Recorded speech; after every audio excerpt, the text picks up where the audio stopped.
Hello and welcome guys, আমার নাম Tom Ghosh. তোমরা দেখছো স্মার্ট স্টাডি। সো ফাইনালি কিন্তু তোমাদের যে জিলেটের এক্সাম সেটা কিন্তু হতে চলেছে, একটা প্রবল চান্স দেখা যাচ্ছে। ঠিক আছে, সেক্ষেত্রে তোমাদের এক্সাম কবে হতে পারে, এবার এক্সাম কি আদৌ হচ্ছে কি হচ্ছে না সেটাও বলবো, এবং ফর্ম ফিল আপটা কবে থেকে শুরু হতে পারে, দেন সেই নিয়ে সমস্তটা আজকে বিস্তারিত ভিডিও আলোচনা করব। ভিডিওটা কিন্তু তোমাদের জন্য খুবই গুরুত্বপূর্ণ হতে চলেছে। ঠিক আছে, তো জিলেট 2025-এর যে সমস্ত স্টুডেন্ট আছে তাদেরকে বলবো, চ্যানেলে যদি নতুন হয়ে থাকো চ্যানেলটাকে অবশ্যই সাবস্ক্রাইব করে পাশের যে বেল আইকনটা আছে ওটা দাবিয়ে দাও। কারণ জিলেটের প্রতিটা আপডেট কিন্তু মুহূর্তে মুহূর্তে চেঞ্জ হচ্ছে। প্রতিটা আপডেট বা ইনফরমেশনের পাওয়ার জন্য চ্যানেলটা খুবই গুরুত্বপূর্ণ। সাবস্ক্রাইব করে পাশে থাকো, এবং ডেসক্রিপশনে লিঙ্ক থাকবে, ওখান থেকে জয়েন হয়ে প্রতিটা ছোটোখাটো আপডেট কিন্তু পেতে পারো। টেলিগ্রাম চ্যানেলটাকে অবশ্যই জয়েন করো, ইম্পর্টেন্ট। ওকে, তো চলো ভিডিওটা শুরু করা যাক। তো 2025 সালে দাঁড়িয়ে আমাদের ওবিসি কেসের জন্য কিন্তু তোমাদের যে অ্যাপ্লিকেশন সেটা কিন্তু খুবই লেট হয়ে গেছে। আমরা দেখেছি যে ডব্লিউবিজেই ছাড়াও, রেজাল্ট ছাড়াও সমস্ত ডব্লিউবিজেই বোর্ডের যতগুলো এক্সামিনেশন আছে সমস্ত কিন্তু এখন পেন্ডিংয়ে পড়ে আছে। ঠিক আছে, সেক্ষেত্রে তোমরা এটা ধরে নিতে পারো তোমাদের এক্সাম কিন্তু হবে। এবার এক্সাম হবে, তো কবে থেকে হবে সেটাও বলবো। তার আগে বলে দেবো যে তোমাদের যে জিলেট ফর্ম ফিল আপটা কবে থেকে শুরু হবে। জিলেট ফর্ম ফিল আপের একটা নোটিফিকেশন কিন্তু তোমরা আগামী কিছুদিনের মধ্যে কিন্তু দেখতে পাবে। আমি আগেও বলেছিলাম যে তোমাদের যে জিলেট 2025-এর এই আগস্ট মাসেই কিন্তু তোমরা তোমাদের যে একটা নোটিফিকেশন বলো বা একাডেমিক সিজন বলো সেটা দেখতে হবে। সেই একাডেমিক সিজন বা নোটিফিকেশন কিছুদিনের মধ্যে পাবলিশ করবে। সেখানে স্পষ্ট করে লেখা থাকবে বা ক্লিয়ার করা থাকবে যে তোমাদের ফর্ম ফিল আপ কবে থেকে শুরু হবে, ভর্তির প্রক্রিয়া কী কী হবে, এবং রেজিস্ট্রেশন কবে হবে, টোটালসটা এক্সাম কবে হবে, টোটালসটা কিন্তু ওটা দেওয়া থাকবে। ওটা কিন্তু আগামী 2-3 দিনের মধ্যে আসবে। ওই জন্য বলছি চ্যানেলটাকে সাবস্ক্রাইব করো, প্রতিটা মুহূর্তের আপডেট কিন্তু এই চ্যানেল থেকে তোমরা পেয়ে যাবে। ঠিক আছে, তো গেল তোমাদের এক্সামের ব্যাপারটা। ঠিক আছে, এবার তোমাদের ফর্ম ফিল আপটা কবে আরম্ভ হতে পারে। ফর্ম ফিল আপটা কিন্তু সেপ্টেম্বর মাসের ফার্স্ট উইক থেকে কিন্তু আরম্ভ হয়ে যাওয়ার চান্স কিন্তু প্রবল। ঠিক আছে, তো সেক্ষেত্রে স্টুডেন্টদেরকে বলবো অবশ্যই ধৈর্য ধরো। 2-1 দিনের মধ্যে কিন্তু তোমরা একাডেমিক ক্যালেন্ডার বলো বা নোটিশ বলো সেটা দেখতে পাবে, বা বুলেটিন বলো, যে কোনো কিছু একটা দেখতে পাবে। দিয়ে তারপর কিন্তু তোমাদের যে সেপ্টেম্বর মাস থেকে, অর্থাৎ সেপ্টেম্বর মাস থেকে কিন্তু তোমাদের যে ফর্ম ফিল আপ প্রক্রিয়া সেটা কিন্তু শুরু হয়ে যাবে, এবং ফর্ম ফিল আপের টাইম কিন্তু খুব কম থাকবে। ঠিক আছে, তো সেই ভেবে একটু তাড়াতাড়ি করো। ঠিক আছে, তো এটা গেল ফর্ম ফিল আপ কবে হলো।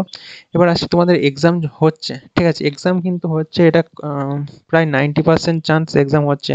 যেহেতু এখনো পর্যন্ত ডব্লিউবিএইচএ বোর্ডের এই জিলেটের আন্ডারে যেটা এক্সাম আছে সেটা কিন্তু এখনো পর্যন্ত হচ্ছে, স্পষ্ট এটা বোঝাই যাচ্ছে। ঠিক আছে, এবার আসছে, যদি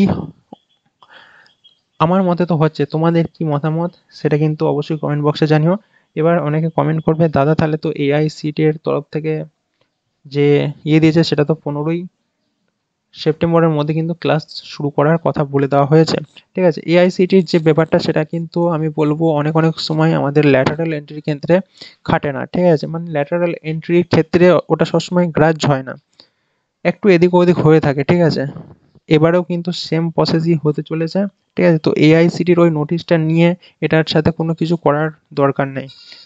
ঠিক আছে, আশা করছি আমি কি বলতে চাইছি বুঝতে পারছো। সেক্ষেত্রে এআইসিটির নোটিশটা এখন আপাতত সাইডে রেখে যে বিষয়টা আছে তোমাদের এক্সামটা কবে হতে পারে।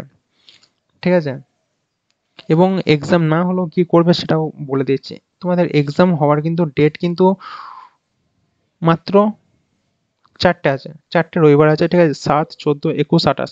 21, 28 সম্ভব নয়। ঠিক আছে, মহালয়া এবং দুর্গাপুজোর কারণে 21 তারিখে যদিও হতে পারে, 28 তারিখে সম্ভবই নয়। এবং 7, 14 তারিখে অলরেডি একটা পরীক্ষা বুকিং করা আছে, সেক্ষেত্রে 7, 14ও কিন্তু সম্ভব নয়। এবার আসছে 8, 15 কিংবা সরি 6, 20, এই দুটো ডেটের মধ্যে কিন্তু একটা হওয়ার, 6, 13, 20। ঠিক আছে, এই দুটো ডেটের মধ্যে কিন্তু একটা, এই 3টে ডেটের মধ্যে কিন্তু একটা এক্সাম হওয়ার চান্স থাকছে। ঠিক আছে, আদার্স এই ডেটের মধ্যে যদি এক্সাম না হয়, ঠিক আছে, তাহলে কিন্তু তোমাদের অক্টোবরে এক্সামটা ফার্স্ট উইকের দিকে হয়ে যাবে, আশা করা যেতে পারে। আজকের ডেটে দাঁড়িয়ে যেটুকু আপডেট পাওয়া যাচ্ছে সেখান থেকে এইটুকুই বলতে পারি, তোমাদের এক্সাম হচ্ছে, এবং সেই ডেটটা কিন্তু হতে চলেছে 6, ঠিক আছে, না হয় 13, না হয় 20, না হয় একবারে আবার সেই পরের ইয়েতে 27, না হলে তোমার অক্টোবর। ঠিক আছে, মানে রবিবার কোটা সম্ভব নয়। হয়তো এ মাসের যে শনিবারগুলো আছে না, সেই শনিবারগুলোর মধ্যে হলেও হতে পারে, আদারওয়াইজ তোমাদের অক্টোবর মাসে হবে। ঠিক আছে? অবশ্যই ভিডিওটা কিন্তু গুরুত্বপূর্ণ হয়েছে, বন্ধুদের মধ্যে শেয়ার করে দিও। তোমরা নিজেদের মতামতটা অবশ্যই কমেন্ট বক্সে জানিও। তোমাদের কি মনে হয় যে পরীক্ষা হবে কি হবে না? এবার হ্যাঁ, পরীক্ষা যদি না হয় কিসের ভিত্তিতে তোমাদের ফর্ম ফিল আপ হবে বা কাউন্সেলিং হবে, ভর্তির প্রক্রিয়া কি হবে? অবশ্যই যদি পরীক্ষা না হয় জিলেটের ক্ষেত্রে তোমাদের যে ডিপ্লোমার মার্কস আছে সেই মার্কসের ভিত্তিতে কিন্তু কাউন্সেলিং শুরু হবে, কিন্তু ভর্তি হচ্ছে এটা কনফার্ম। ওকে, আশা করছি ভিডিওটা তোমাদের জন্য প্রচুর হেল্পফুল হয়েছে। এত কথা শোনার দরকার নেই, ওয়েট করে যাও, 2-3 দিনের মধ্যে নোটিশ চলে আসবে। ভিডিও ভালো লাগলে লাইক কমেন্ট শেয়ার করো, যদি কোনো কোশ্চেন থাকে অবশ্যই কমেন্ট করতে পারো। Thanks for watching guys.